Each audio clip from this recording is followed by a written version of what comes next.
We have heard the double speak of the powerful, where he says peace, he makes war, where he says life, he gives death, where he says respect, he decrees degradation, where he says truth, only lies walk. Today our sorrow turns to seek a place in your hearts. Our thoughts ask little, only that you no longer hold back your desire to find that lost dignity. We only ask that a small piece of your heart be Zapatista, that it never sell out, that it never surrender, that it resist, that you continue in your places and with your means to struggle forever so that dignity and not poverty be the harvest in all the corners of our nation.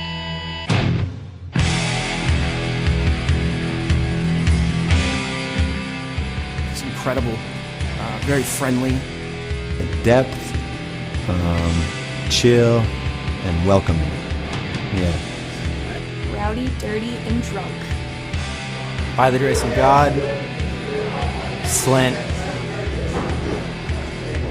Elliot. My realm would be the endpoint, would be one. By the grace of God would be another one. And then I don't know much about the Clean Horse legacy, but I imagine that band was one that influenced those two from the start, from earlier on. Slint's the most influential band for me. I mean, I don't really think anybody else had any wider impact of any kind.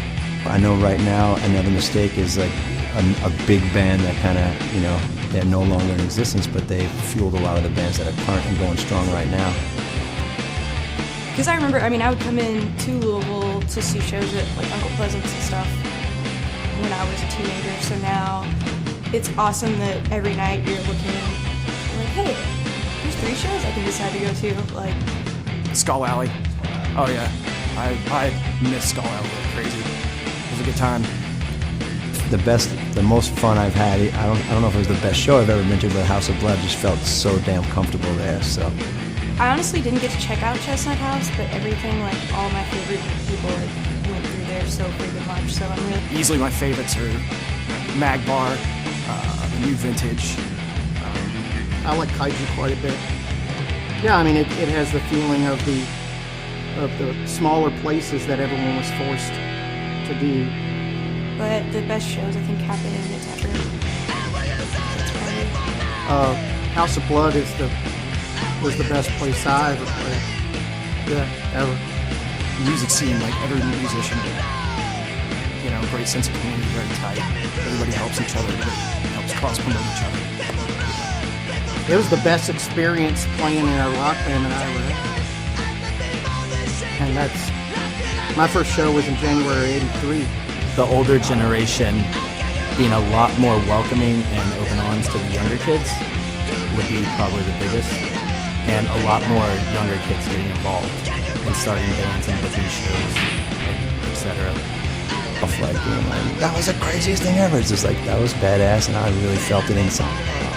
I can sum it all up like really easy. I mean, it was about, that's what it was about. You can put any different genre on the same bill.